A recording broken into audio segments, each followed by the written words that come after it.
구원받은 자들에게 일어나는 변화라는 제목을 가지고 함께 하나님의 말씀을 나누고자 합니다. 우리 지난 시간에는 성령 충만한 베드로를 통해서 구원에 이르는 과정, 즉 예수 그리스도를 믿고 그분 앞에서 내가 죄인이라고 하는 영적인 사망 선고잖아요. 그 선고 앞에서 어떻게 하면 좋을까라고 하는 그 탄식, 그리고 예수 그리스도를 믿어서 세례를 받고 죄 사함을 받을 때 차별 없이 주어지는 구원의 은혜에 대해서 살펴보았습니다. 여러분, 우리가 예수를 믿게 되면요, 성령님께서 하나님의 말씀이라고 하는 가장 완전한 거울을 우리 앞에 들여다 대시는 거죠. 결국 예수를 믿는다고 하는 그 첫 번째 발걸음을 보면 우리가 하나님의 말씀이라고 하는 그 거울 앞에 성령님이 우리로 하여금 서게 만드세요. 거울의 역할은 무엇일까요? 우리의 모습을 보여주는 것이거든요. 우리의 컨디션과 상관없이 우리의 있는 모습 그대로를 비춰주는 게 거울의 역할입니다. 우리는 그 거울을 통해서 내 몸을 단장하고 꾸미고, 그리고 뭐가 이렇게 지저분한 부분들은 처리를 해내게 되는 것이죠. 거울을 보면서 내 얼굴에 뭔가 묻어있다고 거울을 욕하는 사람은 없습니다. 그렇지 않나요? 그런데 하나님은요, 하나님의 말씀이 가장 완벽한데 영혼의 거울이라고 이야기를 하세요.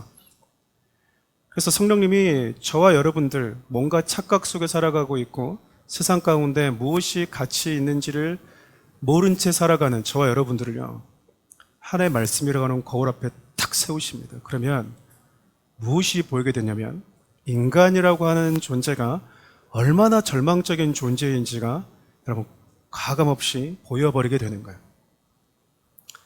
내가 생각했던 모습과 너무나 다른 추하고 부끄럽고 수치를 가지고 살아가는 내 모습이 적나라하게 보이는 시간이 말씀 앞에 서 있는 시간이거든요.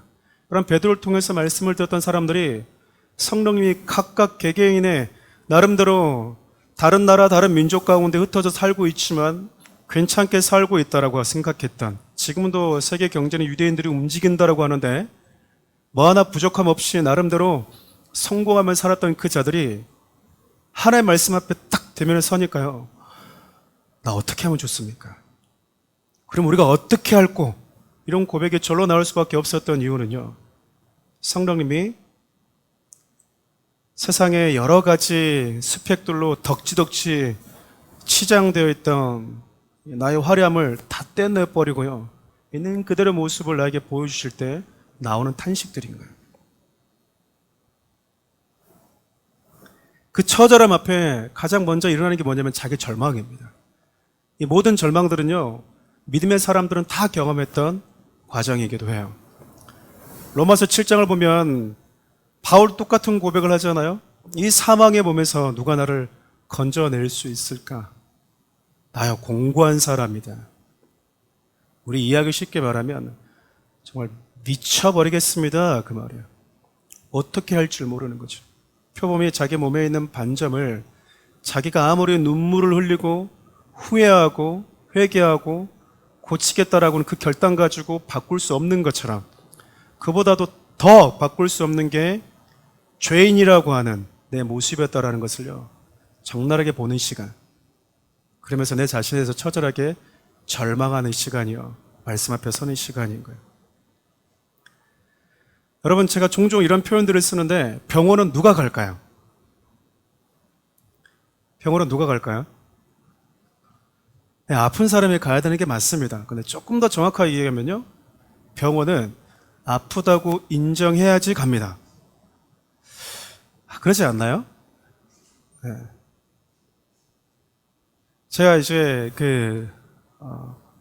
한참 때 이제 목사님들과 공차다가 발목이 접질러서 정형외과를 간 적이 있어요. 월요일날에. 목사님도 월요일날 쉬잖아요. 근데 어머님들이 너무 많이 줄 서서 기다리고 계시는 거예요. 근데 병원이 크지 않으니까 의사 선생님 말이 자꾸 들리잖아요. 의사 선생님들이 어머님들이 진료받으러 올 때 열의 여덟은 다 이렇게 말씀하시더라고요. 어머님, 아무 문제 없어요. 아무 문제 없어요. 그냥 여기 조금 찜질해 줄 테니까 그냥 그거 받으시고 가세요. 무슨 소리야? 내가 지금 어제 잠을 못 잤는데. 어머님, 아무 문제 아니니까 그냥 편하게 돌아가세요. 이렇게 얘기를 합니다. 가끔씩 아버지한테 아버지 의사가 조금 몸이 안 좋다잖아요. 병원 가보세요. 야, 지금 내가 이 팔팔한데 병원을 왜 가냐고. 그래서 병원 가가지고 의사가 딱 진찰하고 당장 입원하셔야 됩니다. 저것들 돈 벌려고 저래. 병원 안 가세요. 이유가 뭘까요? 인정이 안 되는 거예요, 인정이. 그러니까 여러분, 우리가 예수 그리스도를 바라보는 데 있어서 하나님이 첫 번째로 하신 일이요, 인정하게 만드는 거예요. 보고 싶지 않지만, 인정하고 싶지 않지만 내 모습이 이렇구나라고 하는, 그 앞에 서게 되면 여러분 가장 먼저 일어나는 게 자기 절망입니다. 그러고 나서 하나님이 하신 일이 뭐냐면요, 우리 시선을 하나님께 바라보게 하세요. 내가 알지 못했을 때에도, 내가 관심도 없었을 때에도, 내가 그 사랑에 대해서 전혀 알지 못했을 때에도 너의 모습이 원래 이랬었는데 그런 너를 위해서 하나님이 무슨 일을 행하셨는지, 당신의 독생자까지 십자가에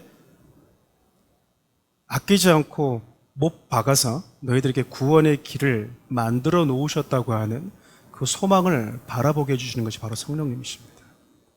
여러분, 예수를 믿고 구원받았다라고 하는 것은요, 이 믿음의 과정을, 터널을 다 지나왔다라는 거예요. 나는 당신의 은혜 아니면 아무런 소망이 없습니다. 아무런 소망이 없습니다.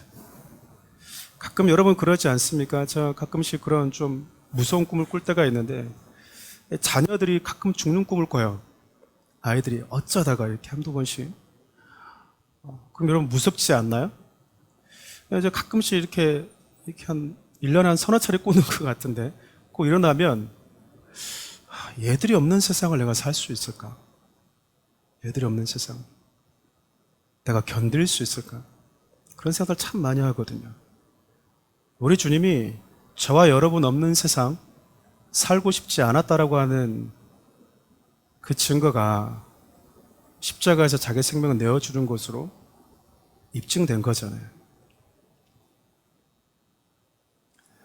그래서 하나님께서 저와 여러분들에게 주님이 우리에게 베풀어 주신 그 생명의 길 외에는 저에게는 아무런 소망이 없습니다 라고 하는 이 고백 앞에 우리를 다 세우십니다. 여기는 모든 자들이요, 다 그 경험을 한 자들이라는 거예요.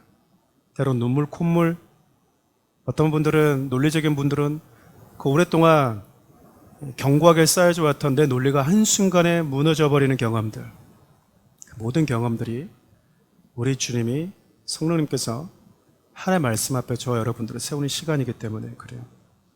베드로가 여러분 이런 과정을 통해서 예수 그리스도의 구원이 우리에게 주어진다라고 설명한 다음에, 그렇다면 그렇게 생명의 내 안에 들어오는 자들은 어떤 삶의 변화가 일어나는가로 또 설명하는 거예요. 여러분, 어떤 것의 존재 여부를 확인하는 방법은 참 다양하거든요. 소위 우리가 시각, 후각, 청각, 미각, 촉각 이렇게 얘기하잖아요. 오감이라는 것을 가지고 우리가 사물의 존재를 확인하기도 합니다. 그렇죠? 또 여러분, 흔들리는 가지를 보면서요, 바람의 존재와 그것의 활동을 인지하기도 해요. 이것은 오감의 영역은 아니죠. 보이지 않는 사랑이라는 것, 상처라고 하는 것은요, 여러분들의 얼굴과 표정, 여러분들의 삶을 통해서 분명한 차이를 만들어 내기도 합니다. 이와 같이 여러분, 예수 그리스도를 믿었다? 진짜로 믿었다? 예수를 믿는다고 하는 것은 예수의 생명이 내 안에 들어왔다라는 거거든요. 예수의 씨가 내 안에 들어왔다라는 겁니다. 그럼 여러분, 분명한 뭔가 변화가 일어난다라는 거예요. 여러분, 작은 강낭콩 하나도 여러분 땅속에 심으면 얘 생명이요, 진짜 생명이 있는 애들은 뭐가 나오게 되어 있거든요. 변화가, 크고 작은 변화가 일어날 수밖에 없어요. 베드로가 지금 이 이야기를 하고 있는 건데, 3,000명이나 되는 많은 사람들이 베드로를 통해서 주어지는 하나님의 말씀을 듣고 나서요, 회개하고 예수 이름으로 세례를 받고 죄 사함을 받아서 뭐가 됐냐면요, 그리스도의 제자가 됩니다. 참 이 표현이 참 좋은 것 같아요. 무리가 아니라 제자가 됐다라는 거잖아요. 어떤 목사님이 그런 표현을 쓰시더라고요. 무리와 제자의 차이를 한마디로 얘기해 주십시오 얘기했더니, 무리는 무리하지 않게 예수를 믿습니다. 네, 너무 무리하지 않게 예수 믿는데 너무 무리하지 않습니다. 굳이 그렇게 무리하면서까지 예수를 믿지 않습니다. 이렇게 얘기를 하더라고요. 나름대로 일리가 있는 것 같습니다. 요한복음 6장을 보면 여러분, 무리와 제자들이 등장하는데, 5천 명이 넘는 무리들이요 예수님을 자기 임금 삼으려고 쫓아오잖아요. 우리 왕이 되어달라는 거예요. 왕이. 근데 여러분, 그들이 예수님을 자신의 왕으로, 자신의 주인으로 삼으려고 했던 이유는 딱 하나였어요. 내게 필요한 떡을 주니까. 내게 필요한 떡을 주니까. 그러니까 우리의 이해를 돕자면 내가 기도하는 것, 내 필요를 채워줄 거라고 믿으니까 예수를 믿었다, 그 말입니다. 근데 예수님이요 그 마음을 정확하게 보시고 꿰뚫어 보십니다. 우리는 성도들이 오고 그러면 이렇게 어깨를 툭툭 이렇게 두들겨주면서 이유식부터 먹이고 또 젖을 먹이면서 잘 정착하도록 돕잖아요. 예수님은 좀 우리의 생각과 좀 다르셨습니다. 내가 예수를 믿는 이유가 무엇이니? 오자마자 그것부터 질문을 던지시는 거예요. 네가 예수를 따르려고 하는 이유가 뭐지? 네가 필요한 떡 주니까 나를 믿고 따르는 거니? 예수님이 바로 말씀하시는 거예요. 근데 나는 그 떡을 주기 위해서 온 하나님이 아니야. 선택하라는 거잖아요. 그 떡 안 주면, 그 떡을 주지 않아도 계속 나를 따라올 것이냐라고 하는 이 질문 앞에 우리를 또 세우시는 거예요.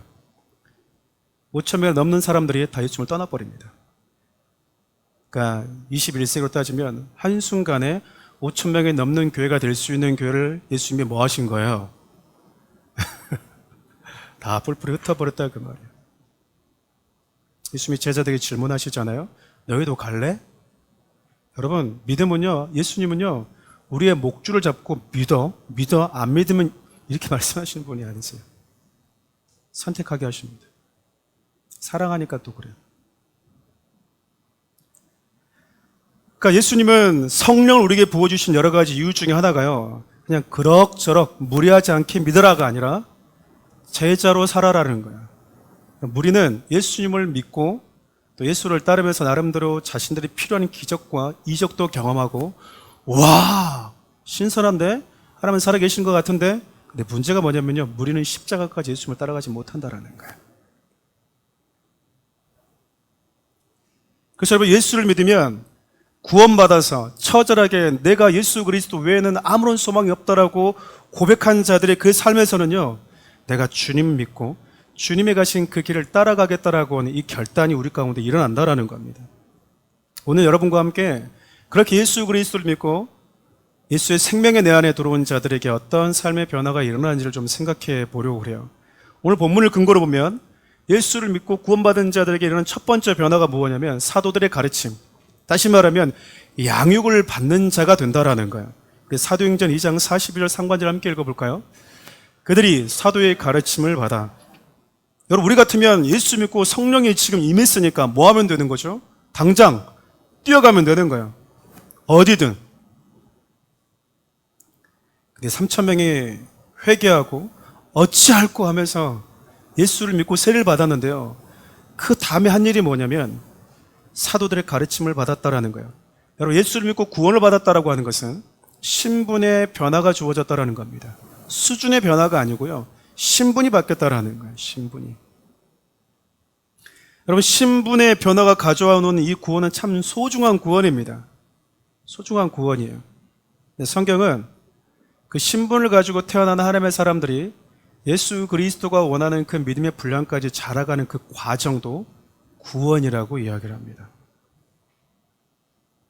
성경은요, 하나님의 자녀가 된 자들이 당신의 말씀을 배우고 가르침을 받아서 성장해 가기를 원하신다라는 거죠. 그러니까 여러분, 교회는 예수님을 믿고 단번에 하나님의 자녀라고 하는 거룩한 신분을 갖게 만들어주는 곳이면서, 그렇게 하나님의 자녀라고 하는 신분을 가진 자들이 거룩한 하나님의 사람들로 성장해 갈 수 있도록 양육을 감당하는 곳이라고 볼 수 있겠죠. 여러분, 성령님께서 자신이 죄인임을 적나라하게 들여다보고 회개해서 구원받은 그 3천 명에게요, 구원의 기쁨에 만족하지 않고 말씀을 배우는 현장으로 그 다음 스텝으로 인도하고 있다는 거예요. 참 독특한 게 뭐냐면 여러분, 말씀을 배우지 않으면요, 가르침을 받지 않으면요, 성장하지 않으면 순간에 누렸던 뜨거움과 열정은요, 시간 속에서 식어져 버립니다. 식어져요. 여기 40대 이상에 있는 분들은 캠퍼스 시절 때 한참 기독교가 CCC나 이런 데 기독교 단체로 해서 부흥이 일어날 때가 있었거든요. 그때 한 번씩 경배와 찬양팀들이 캠퍼스에 오면 여러 기독교 단체 동아리에 있는 예수 믿는 친구들이 다 모여서 함께 찬양하고 함께 기도했던 경험들이 있거든요. 저도 대학 캠퍼스 때 그런 경험이 한 번 있었어요. 처음 경험해보는 그 뜨거운 공동체와 함께 그 운동장 안에서 찬양하는 그 뜨거움이 있었어요. 그때 제가 한 중간에 잠깐 뒤쪽에 서서 찬양을 했었는데 마지막에 어떤 퍼포먼스가 있었냐면 나무 십자가를 들고 한 스텝이 한 바퀴를 쭉 돌더니 무대에 탁 서는 거죠. 그리고 이제 찬양하신 분이 선포를 합니다. 예수 그리스도를 위해서 당신의 인생을 바칠 청년들은 다 이 십자가 앞으로 오십시오. 다 목회자로 선교사로 헌신할 수 있는 결단하는 자들은 다 이 앞으로 오십시오. 근데 저는 이미 목사가 되려고 마음을 먹고 있었거든요. 어렸을 때부터. 근데 성격상, 기질상, 나 혼자 나갈까봐. 그 많은 사람들 앞에서. 그러면 혼자서 생각하는 거예요. 나 혼자 앞에 나가 있으면 어떡하지? 소감을 물어보면 어떡하지? 뭐 어떻게 간증하지? 언제 예수를 만났다고 해서 어떤 계기로 목사가 됐다고 얘기하지? 혼자 이 고민하고 있는 사이에 눈을 살짝 떴더니 뒤에 사람들이 안 보여요. 전부 다 앞에 가서 십자가 나무를 붙들고 있는. 제가 깜짝 놀랐습니다. 제가 두 가지 생각이 들었는데 하나는 깜짝 놀랐고 하나는 서운함. 깜짝 놀랐다고 하는 이유는 이렇게 많은 사람들이, 이렇게 많은 친구들이 나와 똑같은 마음을 가지고 있었어. 두 번째는 서운함. 하나님은 나만 부른 게 아니구나. 특별하다고 생각해서 나를 부르신 줄 알았는데 다 특별했구나. 왠지 모를 속았다라는 느낌. 스페셜하다고 하는 마음 참 좋잖아요. 사랑하는 아들아, 나는 너를 특별히 사랑한다. 이게 참 좋잖아요. 특별한 애들이 너무 많은 거야. 여러분, 너무 많으면 특별하면 의미가 없잖아요. 특별하면 하나지. 특별한 게 너무 많으면 그게 무슨 특별함이에요. 일반이지. 서운했습니다. 그래서 제가 탁 찬양하고 막 울고 있으니까 그 틈틈에서 이렇게 하면서 앞으로 그 틈바구니에 끼어가지고 제가 서운함을 잠시 뒤로 하고 저도 알죠? 저도 헌신했던 거 아시죠? 이랬던 기억이 있어요. 여러분, 그 뜨거운 열정도 식어집니다. 식어져요. 하나님은 예수님이 나에게 어떤 분이신지, 내가 얼마나 주님의 은혜가 아니면 안 되는 자인지를 경험하게 하시면서요, 말씀을 배우고 성숙하는 그 과정으로 이끌어 가세요. 사랑하는 우리 교회에서 1:1 양육을 하고 있는데요, 여러분, 배울 때 주어지는 감동도 있는데 가르칠 때 주어지는 은혜도 있습니다. 저는 사랑하는 우리 교회 성도들이 배우는 데 익숙하지 않고 또 가르쳐보는 사람이 되었으면 좋겠어요. 두 가지 다 교육이기 때문에 그렇습니다. 여러분, 성경을 보면 이 배우고 그리고 가르치는 이 교육에 대해서 참 중요성에 대해서 강조를 많이 합니다. 한 두 가지 성경만 좀 찾아볼 텐데 빌립보서 4장 9절 말씀을 먼저 읽어볼까요? 너희는 내게 배우고 받고 듣고 본 바를 행하라. 그리하면 평강의 하나님이 너희와 함께 계시리라. 하나님의 말씀 보면 참 독특한데요, 너희가 내게 배우고 받고 듣고 본 바대로 행하면 평강의 하나님이 함께 하시겠대요. 뭔가 조건부잖아요. 그러니까 말씀을 듣고 가까이 하는 자들에게 그 말씀을 통해서 하나님이 함께 하시겠다라는 거거든요. 막연하게 하나님 나와 함께 하시겠지가 아니라 말씀을 소중히 여기고 가까이 하고 듣고 읽고 받고 그대로 지켜행하기 위해서 몸부림치는 자들의 삶의 현장 가운데 평강의 하나님이 함께 하신다라는 거예요. 여러분, 말씀을 가까이 하고 배울 때요, 하나님이 함께 계시다라는 거예요. 이것은 내가 느끼는 감정과 상관없습니다. 느껴지든 느껴지지 않든 관계없이 하나님이 그렇게 하시겠다라는 거예요. 가끔씩 숨을 안 쉬어보는 연습을 하시는 분들이 있어요. 저도 그랬지만 한 몇 분 정도 숨을 좀 참을 수 있나, 이런 쓸데없는 것들을 심심할 때 한 번씩 해보곤 하는데, 여러분, 숨을 참아도요, 공기는 늘 내 곁에 있어요. 공기는 내 곁에 있다고요. 말씀을 지켜 행하면요, 내 생각과 내 감정과 상관없이 평강의 주님이 나와 함께 하시게 돼요. 여러분, 말씀을 배우는 게 그래서 너무나 중요한 겁니다. 또 하나 읽어볼까요? 디모데후서 3장 14절입니다. 그러나 너는 배우고 확실한 일에 거하라. 너는 내가 누구에게서 배운 것을 알면. 배우고 그 배운 것 안에 거하라. 여러분 잘 아시는 디모데서 3장 16절을 보면 모든 성경은 하나님의 감동으로 쓰여졌대요. 교훈과 책망과 바르게 함과 의로 교육하기에 유익하다. 다시 말하면 감동으로 쓰여진, 성령의 감동으로 쓰여진 성경이에요. 교육의 영역에 분명히 존재한다라는 거예요. 세상도 여러분 자녀들을 향한 교육의 의무가 있습니다. 여러분 자녀들을 학교 가야 될 시기에 보내지 않으면요 부모님들이 처벌을 받아요. 교육받을 의무가 있다고요. 세상도. 근데 여러분 예수 그리스도를 믿고 하나님 나라의 백성이 된 시민권을 가진 자들에게는 오죽하겠습니까? 더더욱 그 말씀을 가르치고 배우는 것이 중요하다는 것이죠. 여러분 신천지와 같은 이단은요 일주일에 4번, 5번을 교육한다고 그래요. 아침에 출근해서 한 6시간에서 8시간을 교육한답니다. 성경 공부를 하는 것이죠. 주말에는 혹 바빠서 주중에 못 오시는 분들을 보강을 해준답니다. 참 친절한 교육법이죠. 여러분 근데 교회에서 그렇게 하면 성도님들이 과연 올까? 양육 신청서 들고 다니면서 집사님 꼭 받으세요. 좀 받으시면 안 돼요? 이래도 안 받는데 어렵사리 이렇게 신청서 딱 받아들었는데 매일 한 6시간씩 교육합니다. 그러면 나 못해요. 왜 부담을 줘요? 나한테. 너무합니다. 안 하겠다고 했잖아요. 왜 나한테 부담을 주십니까? 아마 다 떠나버릴 거야 아마. 너희도 가르느냐? 예! 그거 다 가버릴 거예요. 다 가버릴 거예요. 만약 집사님들이 하루 빠졌어요? 토요일날 오세요. 보강해 줄게. 아이, 뭐 그럴 것까지. 아이, 그런 배려 필요 없어요. 다들 그러지 않겠어요? 여러분 가끔씩 그런 걸 느끼잖아요. 왜 이단들은 저렇게 빠져있지? 그 정도로 교육을 받아왔어요. 그래, 그 정도로. 아무리 가서 말해도 여러분 흔들리지 않는 믿음 갖고 있다니까요. 그 친구들이. 왜 그럴까요, 여러분? 엄청난 시간을 통해서 6개월, 7개월 동안 배움을 받았다고요. 그들은 이 공간에 와서 처음부터 예배를 못 드립니다. 작은 복음방이라는 곳에서 여러분 양육이 된 다음에 이제 좀 테스트가 됐네? 시험 보고요. 이제 센터 가서 예배 드릴 수 있겠네? 그리고 와서 예배를 드린다 그 말이에요. 만약 제가 여러분들에게 여기 아무나 예배 못 드려요? 그래서 예배 드리려면 순장님들과 6개월 교육하시고 목사님한테 테스트 받아서 검증된 분들만 들어오겠습니다. 그러면 사모하는 마음으로 나는 저기 가서 예배해야지 라고 하시는 분들이 있을까요? 여기만 교회입니까? 십자가 달린 곳은 많아요. 사요나라 그러면서 다 가버릴 거예요. 참고로 사요나라는 일본어입니다.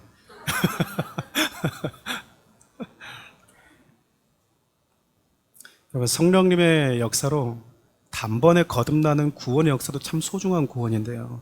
우리가 세상 가운데 힘을 잃어버린 이유는 구원받은 어린아이로 자꾸 머물러 있기 때문에 그래요. 바울이 그래서 고린도 교회를 향해서 책망할 때 너희들이 시간이 많이 지났는데 아직까지도 어린아이다.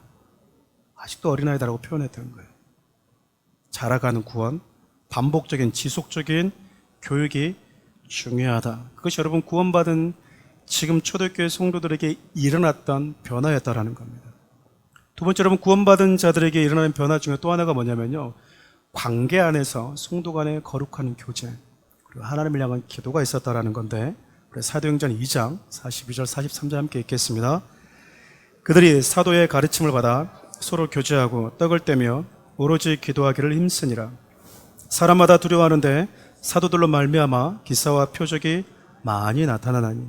서로 교제하고 떡을 나누었대요. 특별히 여러분 떡을 떼었다는 얘기는요. 우리는 이제 떡인데 그들은 이제 빵이잖아요. 6월절 빵, 누룩이 없는 빵. 우리는 이제 약식으로 이렇게 나눠서 주는데요.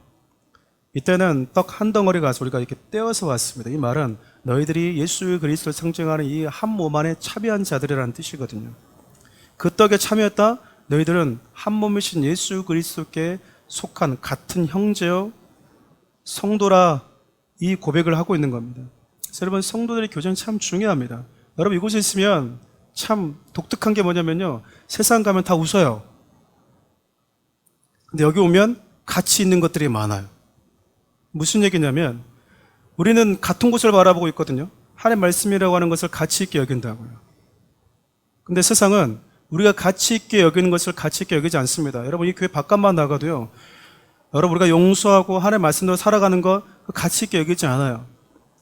근데 같은 생각을 가지고 있고 같은 곳을 바라보고 있고 같은 소망을 가지고 있는 사람들이 이렇게 딱 모이면요, 눈빛만 마주쳐도 그냥 눈물이 나요.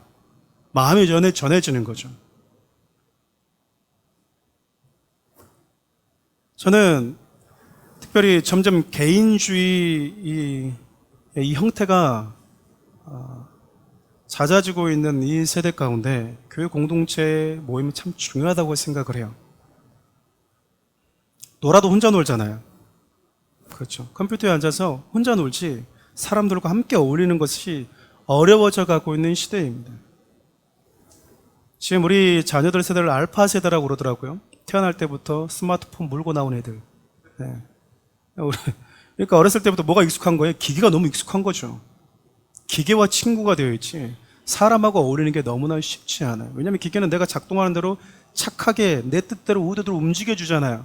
친구는 그렇지 않거든요. 인격을 가진 존재는. 그러니까 스스로 전부 다 폐쇄적으로 점점 바뀌어가는 거예요.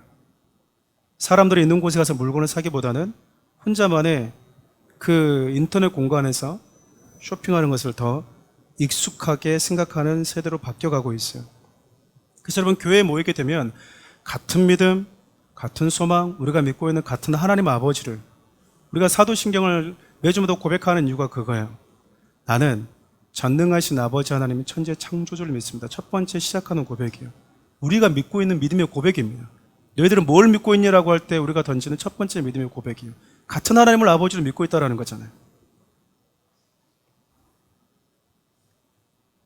그럼 특별히 또 42절 보면 복음을 듣고 구원받은 자들이 서로 교제와 떡을 나누는 데 멈추지 않고 오직 기도에도 힘을 썼대요. 여러분, 떡을 나누는 것이 성도 간의 교제라고 한다면 기도는 하나님과의 거룩한 교제라고 볼 수 있어요. 믿음의 지체들과 거룩한 교제를 나눌 줄 아는 성도들은요, 거룩한 하나님과의 관계도 참 건강하더라고요. 사랑하는 우리 교회의 주제가 그거잖아요. 하나님을 사랑하고 영혼을 사랑하는 것. 하나님을 사랑하는데 영혼을 사랑하지 않는다? 있을 수 없습니다. 영혼을 사랑하는 자가 하나님을 사랑하지 않는다? 이것도 있을 수 없는 일이에요. 하나님과 거룩한 관계가 튼튼한 자들은요, 성도들과의 관계, 믿음의 지체들과의 관계도 건강하다고요. 이런 거룩한 교제가 성도들 가운데 일어날 때 하나님은요, 그 공동체, 그 관계 안에 크고 작은 이적과 기적을 주시겠대요. 가장 큰 기적이 뭘까요? 우리 안에 예수님의 사랑에 물밀듯 밀려와지는 겁니다. 내가 받은 그 구원의 은혜에 대한 감각과 무게감이 점점 커지는 것. 바울의 고백처럼 그 사랑의 깊이와 넓이와 폭과 길이가 물밀듯 밀려오게 되어지는 거예요. 나 같은 죄인이라고 하는 그 어메이징 그레이스라고 하는 그 찬양의 가사를 썼던 존 뉴턴 목사님처럼 매일같이 나 같은 죄인 살리신 그 은혜의 무게감에 압도되어서 살아가게 된다는 것 아니겠습니까? 그리고 우리 안에는 크고 작은 문제들이 함께 기도할 때 하나님이 어떻게 그것을 해결하시고 그 문제를 돌파하게 하시는지를 성도들이 기도와 나눔과 기도를 통해서 보고 경험하도록 만드신다라는 거예요. 물론 문제 해결이 우리가 기도하는 최종 목적은 아닙니다. 기도하는 이유와 목적이 문제 해결만 위해서 하는 것은 아니에요. 그러나 같은 믿음의 지체들이 그리스도 안에서 그의 아픔을 내 아픔으로 여기고 그의 슬픔을 내 슬픔으로 끌어안을 때 하나님이요, 그 사랑 안에서 이루어지는 기적들을, 회복들을 경험케 해주겠다는 거예요. 근데 여러분, 이런 성도 안의 교제가 반드시 일어나려면, 하나님 앞에서 이렇게 힘써서 함께 기도하려면 그와 내가 그리스도 안에서 하나라고 하는 것에 대한 영적인 감각이 있어야 된다는 거예요. 가족들은, 형제들은 아프면 같이 끌어안고 고민하게 될 수밖에 없잖아요. 그렇지 않습니까? 아무리 싫어도. 그러다 보면 그 사람 끌어안고 이 사람 저 사람 끌어안다 보면요, 하나님이 그 아픔을 끌어안고 기도하는 그 사람의 기도를 통해서 일하시겠다라는 겁니다. 이것이 구원받는 자들에게 그의 공동체 안에 일어나는 변화였다라는 거예요. 세 번째로, 여러분, 구원받은 자들에게 일어난 또 다른 변화는요, 삶의 가치관, 그 중에서도 재물과 물질관의 변화가 오게 된대요. 우리 사도행전 2장 44절 45절 읽겠습니다. 있는 사람이 다 함께 있어 모든 물건을 서로 통용하고 또 재산과 소유를 팔아 각 사람의 필요를 따라 나눠주며. 많이 들어보셨겠지만 감리교 창시자였던 존 웨슬리 목사님이 하셨던 유명한 말 중에 하나가요, 호주머니가 회개하지 않는 사람은 진짜 회개한 사람이 아니다 라는 말씀을 하셨어요. 예전에는 목사님들이, 조금 다는 아니지만 조금 이상한 목사님들이 이걸 가지고 성도님들의 주머니를 정말 털기 위한 목적으로 이 말씀들을 인용할 때가 있었어요. 근데 여러분, 이 목사님이 하셨던 이 말을 보면요, 그만큼 사람들이 물질에 대한 이 생각이 바뀌는 게 참 쉽지 않다라는 거잖아요. 어렵다라는 거예요. 근데 여러분, 오늘 우리가 읽었던 사도행전 2장을 보면 구원받은 자들에게 일어나는 모습이요, 진짜 존 웨슬리 목사님이 했던 말과 똑같아요. 우리는 보통 물질에 대한 메시지가 나오면 교회가 또 돈 얘기한다고, 맨날 돈 얘기하는 사람, 돈 사람. 아니, 돈 사람이야 저 사람은. 우리 그렇게 쉽게 생각하거든요. 그냥 솔직하게, 하나님, 저는 아직 이 부분이 좀 어렵습니다. 우리가 여러분 성장해 가야 될 삶의 영역들이 많이 있잖아요. 물질의 영역도 그 중에 하나거든요. 근데 우리는 솔직하게 그냥 기도하면 돼요. 하나님, 내가 이 부분은 내가 기꺼이 순종하며 따라가지는데 이 부분은 좀 어려워요. 하나님, 좀 저에게 시간을 주세요. 좀 더 기다려 주세요. 제가 조금 더 훈련해 볼게요. 그래서 결국 이 물질에 대한 관점도 주님이 원하시는 시각으로 바뀔 수 있도록 도와주세요. 지금 이렇게 기도하는 것이 좋다고 생각을 합니다. 그렇지만 여러분, 성숙해 보이는 말 뒤에 꽁꽁 숨어가지고 그 말 뒤에 자신의 탐욕을 숨긴 채 스스로 속아가면서 살아가는 건 여러분 지혜롭지 못해요. 되게 믿음 있는 것처럼 말을 합니다. 하나님이 돈을 원하십니까? 하나님이 거짓입니까? 하나님 우리 중심을 보십니다. 되게 멋있는 말인데 그 뒤에 탐욕이 있어요. 탐욕이. 그러지는 않았으면 좋겠어요. 그냥 진실되게 좀 어렵습니다. 잘 안 됩니다. 하나님, 근데 한번 해보겠습니다. 어떤 분이 저한테 그래요. 목사님, 11조가 10만 원 해야 되는데요, 여러 가지 이유 때문에 만 원밖에 못하고 있습니다. 어떤 목사님 그랬죠. 진정한 11조가 아닙니다. 다시 하십시오. 뭐 그랬더라는 거.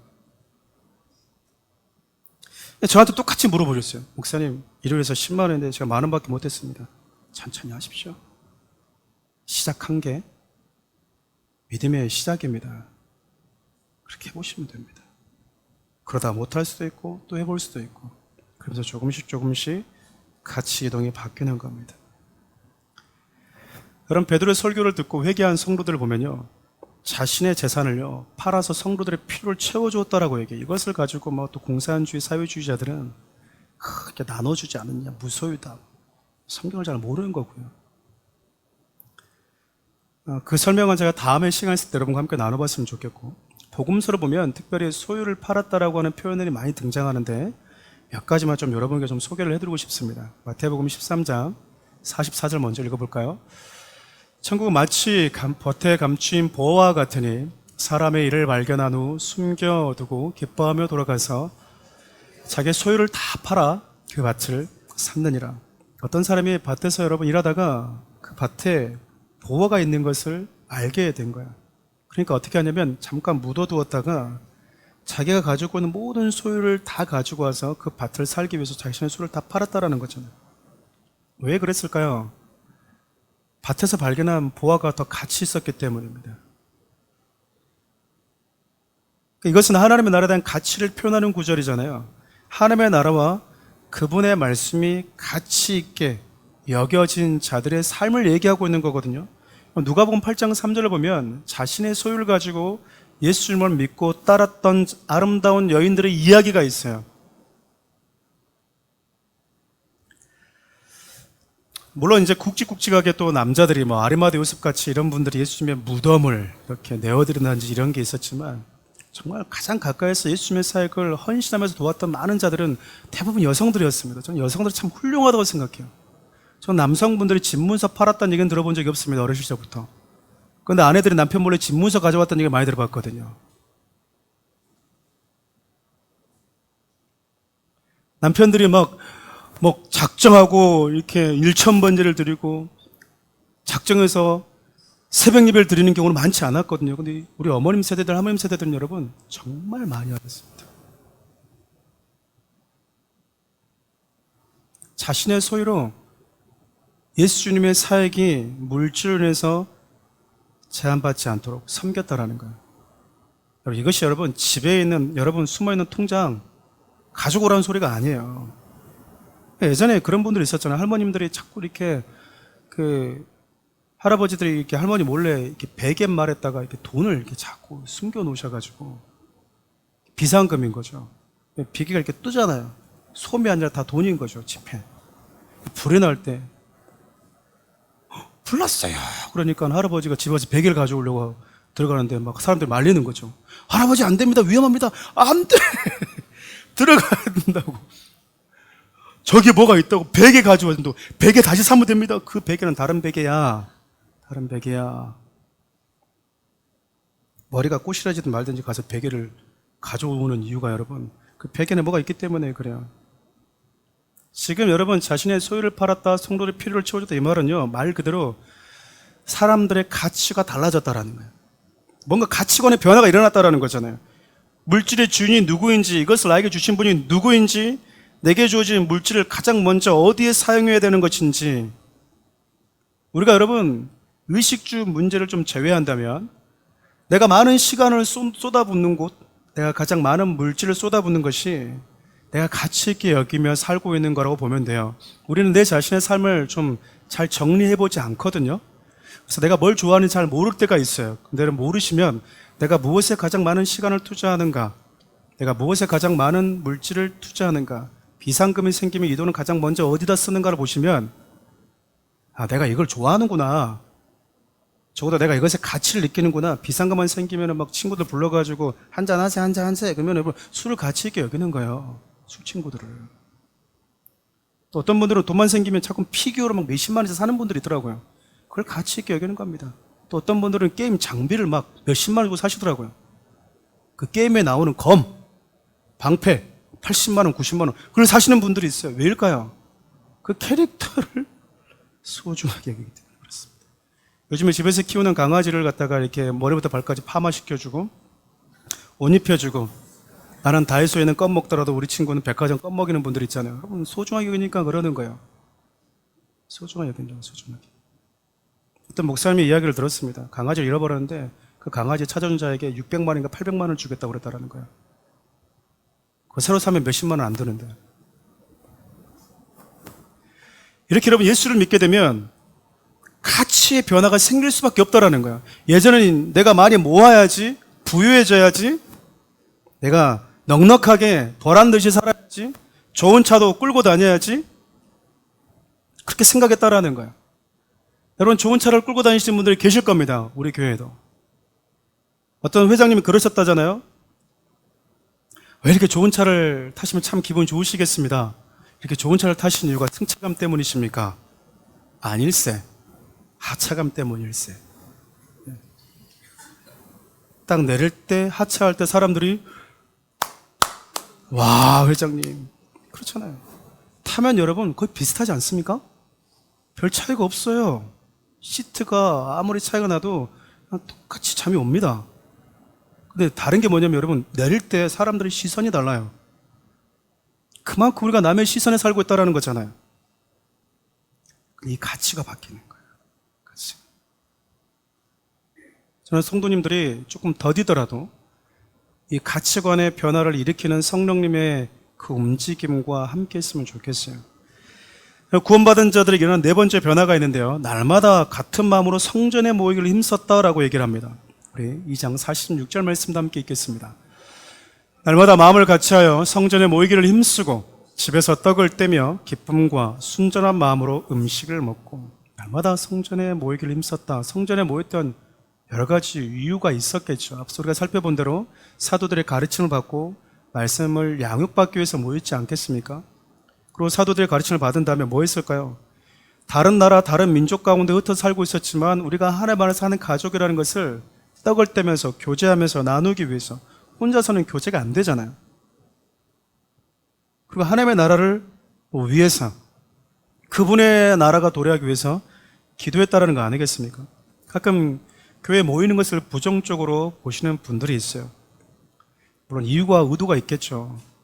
그리고 그것을 나름대로 신앙이 성숙한 사람들인 것처럼 말할 때가 있습니다. 나름 의도는 이해하지만 그럼에도 저는 균형이 참 중요하다고 생각을 해요. 같은 믿음과 같은 소망을 가진 주 안에서 한 지체된 공동체가요, 함께 모여서 기도하고 양육을 받고 배우는 거 너무 중요하기 때문에 그렇습니다. 그렇다고 여러분 하루 24시간 동안 계속 교회에 머물러 있는 것도 좋지 않습니다. 좋지 않아요. 아무리 교회가 좋아도 집으로 가야 돼요, 안 가야 돼요? 집에 가야 됩니다. 아무리 교회가 편하고 좋아도 집에 가서 뭐 해야 됩니까? 남편? 이렇게 얘기하면 또 이렇게 여자들만 밥 해주는 사람입니까? 알아서 밥 차려 먹으면 되지, 또 이럴 수 있어서 참 조심스럽긴 하지만 가정 있는 곳으로 돌아가야 되는 거예요. 가정 있는 곳으로. 학창시절 때 제가 한 기독교 동아리를 갔어요. 후배를 만났는데 참 신앙이 좋더라고요. 같이 예배고 기타 치고 찬양하는데 제가 이제 시간이 돼서 야, 수업 가야지. 그랬더니 선배, 저는 이 분위기를 멈추고 싶지 않아요. 하나님과 저는 좀 더 교제할 테니까 선배님 혼자 같이 하시든지 가시든지 하시라고. 제가 좀 친해서 뒤통수를 때리면서 야, 빨리 가 수업에. 너 때문에. 왜냐면 제가 수업을 딱 갔더니 처음에 입학할 때 교수님이 저한테 그렇게 질문을 던지시는 거예요. 자네도 교회 다니나? 네. 그럼 자네도 그러면은 기독교 동아리 같은 데 가서 그 예배 드리면 또 수업 땡땡이 칠란가? 저한테 그렇게 물어보시는 거예요. 교수님들 인식 속에서 기독교 동아리에 있다고 하는 친구들 예배 때문에 자꾸 지각을 하고 안 온다라는 거예요. 그러지 마시기 바랍니다. 학생이 없으니까.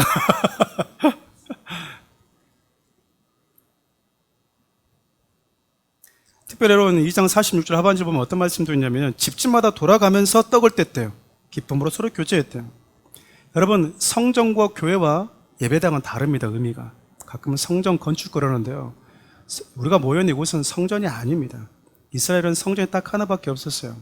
하나님의 임재, 하나님을 만난다라고 하는 유일한 공간, 예수 그리스도를 상징하는 성령님이 하나님이 내주에 계시는 곳, 언제든 하나님을 만날 수 있는 곳, 그게 성전이었거든요.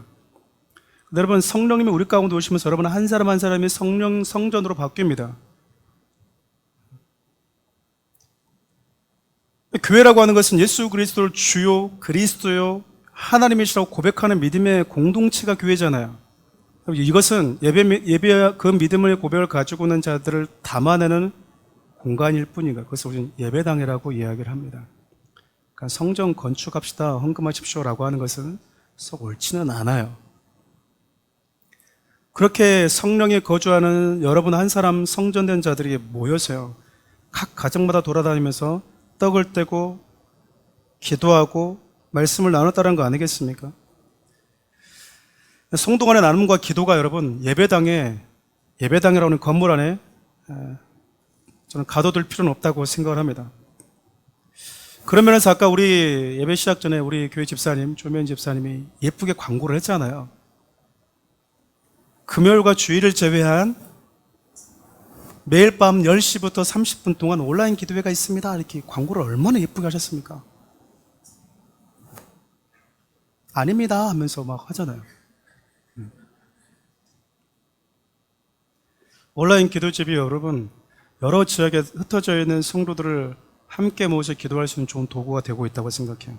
사랑하는 우리 교회 여러분, 참 이렇게 귀한 분들이 매주마다 오시긴 하시지만 교회 규모에 비해서 우리가 포진되어 있는 지역이 참 넓습니다. 우리 나와바리가 일산, 파주, 수원, 용인, 미사, 남양주까지 있어요. 나와바리가 아주 넓습니다. 우리가 주일이면 내가 선택하는 교회에서 같은 믿음의 지체들과 같은 믿음을 고백하고 하나님을 예배하지만 평일에 참 쉽지 않아요. 평일 예배가 다 사라져버리게 생겼어요. 지금 잘못하다 보면. 예전에는 지역교회라고 하는 개념이 있다 보니까 그 지역을 중심으로 교회가 있었고 그 지역에 있는 성도들이 모였는데 그게 참 쉽지 않은 곳이 되었습니다. 참 많은 고민 끝에 제가 생각하고 있는 것 중에 하나가 주중 예배를 각 지역별로 드리도록 해야 되겠다. 이산, 일산, 파주, 수원, 용인, 남양주 이렇게 해서 그 지역에 있는 성도들 두세 가정 가능한 부터 시작해서 말씀이 아니라 기도와 교제를 중심으로 함께 모임을 수요 예배는 그렇게 좀 드릴 수 있도록 하는 게 어떨까 지금 고민 중에 있습니다. 여러분들이 기도해 주시면 좋겠어요. 그래서 계속해서 삶에서 우리가 같은 믿음의 지체들이 함께 기도하고 함께 몸부림치고 있다라고 하는 그 용기와 그 믿음을 서로 공유하는 것들이 중요하다고 생각이 돼요. 마지막 여러분 구원받은 자들은요 하나님을 찬양하는 삶을 살게 되고 사람들에게 칭송을 받고 그로 인해서 구원받은 사람들의 수가 늘어난대요. 우리 2장 47절 말씀 함께 읽겠습니다. 하나님을 찬미하며 또 온 백성의 칭송을 받으니 주께서 구원받은 사람을 날마다 더하게 하시니라. 구원받은 자들의 입에서 여러분 불만과 원망, 신세 타령이 나오는 것이 아니라 나 같은 죄인 살리시는 그 하나님의 은혜에 대한 찬양과 감사가 터져 나온대요. 그리고 은혜 받은 자의 삶을 우리의 삶의 현장 가운데서 살아내게 된답니다.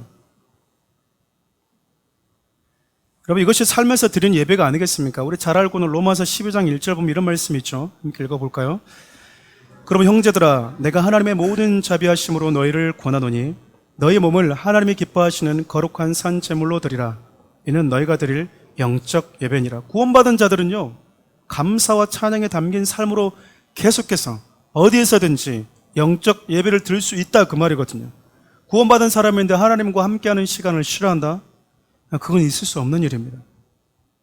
구원받은 자들은요 예수님께서 이 땅에서 보이셨던 사람과 섬김의 삶을 배우고 실제 삶의 현장에서 조금씩 실현해 보는 거예요. 그 모습을 보면서 사람들이 뭘 느끼는 거죠? 믿는 자들을 칭찬한다. 그 모습을 보고 예수님을 믿고자 하는 예수님께 나오는데 징검다리 역할을 하게 된다라는 겁니다.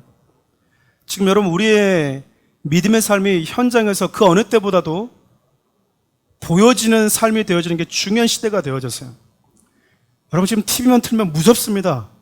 이단과 교회가 그냥 싸그리채 너무나 이렇게 대중들에게 부정적인 이미지화 되어 가고 있기 때문에 그래요. 넷플릭스를 봐도 공중파 방송을 봐도 마치 교주가 목사로 대리가 되는 거죠. 이렇게 인식되게 만들어서요. 교회를 적대시하고 가면 안 되는 곳. 거기는 이단이고 교회는 다릅니다. 어찌됐든지 가면 안 돼. 위험할 수 있으니까.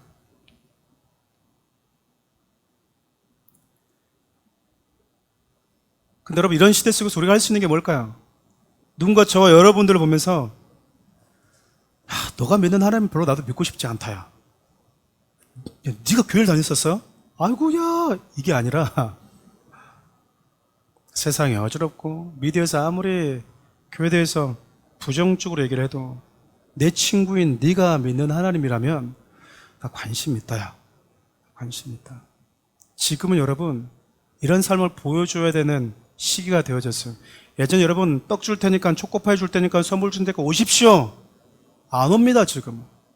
우리 교회요 10,000원짜리 향수를 줬습니다. 직접 만들어서 수제품으로 2년 전에 100개를. 이거 모자라면 어떡하지? 2년 지났는데 50개가 남았어요. 50개가. 그럼 50개는 새로운 분들이 가져가셨냐? 안 가져가서 좀 마음이 괜찮다고 이쁘다고 생각하는 분들에게 하나씩 또 나눠줬습니다. 50개가 남은 거예요. 안 와요 여러분 안 와요. 어떠한 교회학 교수님이 그런 말씀하시는데 많이 공감하는 게 뭐냐면 지금 이 시대는 우리가 찾아가서 복음을 전해야지 되는 시기로 바뀌었다. 근데 문제가 뭔 줄 아세요 여러분? 성도들이 여기저기 가서 성도들을 품앗이해서 교회로 데리고 오는 이 훈련을 너무 잘했는데 1대1로 앉아서 그들에게 내가 믿는 믿음에서 말할 수 있는 실력은 못 갖췄더라고요. 교회에 대해서 부정적인 시각을 가지고 있는 자들에게 하나님이 어떤 분이신지를 내 입으로 말을 잘 못해요. 그래 맞아 그래. 여러분 지금 일어나고 있는 이 시대는 달랐겠습니까? 어느 시대나 반기독교적인 문제는 늘 있었거든요. 이때 당시 여러분, 유대인들은 예수님을 십자가에 못 박았고 여전히 유대인들은 예수님을 메시아로 믿지 않았습니다. 로마는 더더욱 그랬죠. 로마에게서 예수는 그냥 자기가 메시아라고 하나님이라고 주장하는 사람 하나에 그냥 나무 십자가에 몇 달 전에 죽었다는 이걸로 끝나는 거야. 근데 여러분, 예수 믿는 들의 삶을 통해서 여러 가지 변화들이 일어나게 되는 것입니다. 여러분, 삶에 거룩함을 추구하십시오. 지난주 잠깐 언급했던 에즈베르 대학교에서 일어나고 있던 부흥, 가불 논박들이 많이 있어요. 근데 여러분, 우리는 그 지역에 있는 세대들, 어떤 이유로 인해서든지 그곳에 참여했던 자들을 위해서 우리는 기도해 줘야 됩니다. 동성연애자들이 모였든, 떡을 얻어먹으러 왔든, 사모하는 마음으로 왔든, 그 현장에 모여있는 자들이 하나님을 깊이 경험할 수 있도록 성령님께서 그 현장에 개입하셔서 거룩함으로 정리해 주시기를 우리는 기도해 줘야 된다라는 거예요. 평가하고 뭐가 옳으냐라고 하는 것을 여러분 판단하는 것은 쉬워요. 기도하는 건 어렵습니다. 그 현장에서 기도로 왔던 한 형제 얘기를 잠깐 소개하고 말씀을 정리하려고 합니다. 6시간을 달려왔대요. 그곳에 예배하기 위해서. 성령님이 그에게 말씀하셨다라는 거죠. 그곳에서 일어나고 있는 그 모습들을 보면서 부흥은 평범하지만 목마른 자들이다. 그러면서 자기 자신을 강단으로 이끄셨다라는 거예요. 찬양과 기도가 시작이 되자 이것이 부흥이다라고 또 말씀하셨다라는 거죠. 그리고 왼쪽을 보아라라고는 음성이 들었어요. 왼쪽을 바라봤더니 젊은 자매님이 이렇게 나이 든 여성분에게 기도를 받고 있더라는 거예요. 오른쪽을 바라보라 그랬더니 나이 드신 이 남성분이 젊은 남자 청년을 위해서 끌어안고 기도해주고 있었다라는 거죠. 뒤를 돌아보아라 그랬더니 수많은 사람들이 하나님께 엎드리고 두 손을 들고 하나님을 예배하고 찬양하고 있다라는 거예요. 그래서 이렇게 말씀이 자기 마음 가운데 들렸다라는 거죠. 이것이 부흥이다. 부흥은 흥분되고 격양된 그 무엇이 아니다. 부흥은 평범한 사람들이다. 하나님을 간절히 부르짖는 모든 세대에 일하시기를 구하는 것이 부흥이다라고 말했대요. 여러분, 이 말을 보면 우리 안에도 이런 부흥의 움직임들이 늘 일어나고 있다는 것 아니겠습니까? 우리가 생각하는 그 격양되는 흥분됨이 아니라 늘 내 마음속에서 지쳐있는 자들에게 다가가서 기도해주고 싶고 처져있는 어깨를 다시 일으켜서 끌어안아주고 싶고 그 충동이 여러분 가운데 있는 하나 되게 만드신 성령님께서 시작하시는 일이라는 겁니다. 평범해 보이는 우리 모든 인상 가운데서 하나님이 구원받은 자들의 삶 가운데서 공통적으로 이끌어 가시는 그분의 원함이라는 것이죠. 세상은 점점 미기적이고 개인주의적으로 바뀌는데 그의 아픔 건드리지 마. 괜히 너 거기 개입됐다가 너도 이상한 사람 될 수 있어. 여러분, 그리스도인들만은 다르다라는 겁니다. 이것이 여러분 성령님께서 저와 여러분을 통해서 일으키기를 원하시는 거룩한 부흥이고 구원받은 자들의 삶 가운데서 일어나는 거부할 수 없는 거룩한 삶이 아니겠습니까? 마지막 시대에 주님 오신 날에는 여러분 진짜와 가짜를 가려낸다고 합니다. 그것의 기준이 뭘까요? 삶의 변화 아니겠습니까? 열매를 통해서 구별이 된다라는 거잖아요. 그 열매를 보면 이 나무라고 하는 존재가 어떤 나무인지 알 수 있다는 것 아니겠습니까? 예수의 생명이 심겨졌는데 어떻게 성령의 열매가 우리 삶 가운데 일어나지 않을 수 있냐라는 거예요. 살아있는 것은 생명을 억지로 만들어내는 변화가 아니고요. 살아있다면 변화는 자연스럽게 일어나는 것입니다. 신분의 변화라고는 구원은 단번에 일어날 수 있지만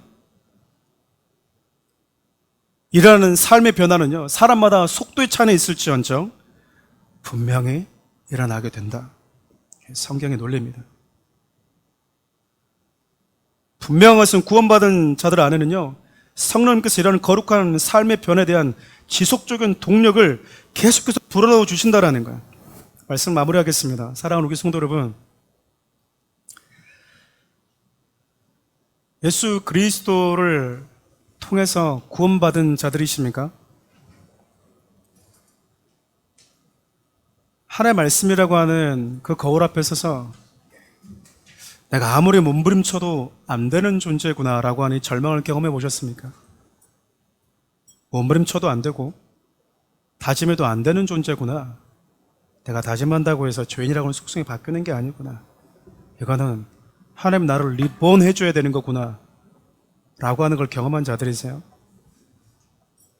그럼 여러분 안에 계신 생명의 하나님 예수님의 생명 성령님이요 가만히 계시지 않고요 우리를 만들어 가십니다.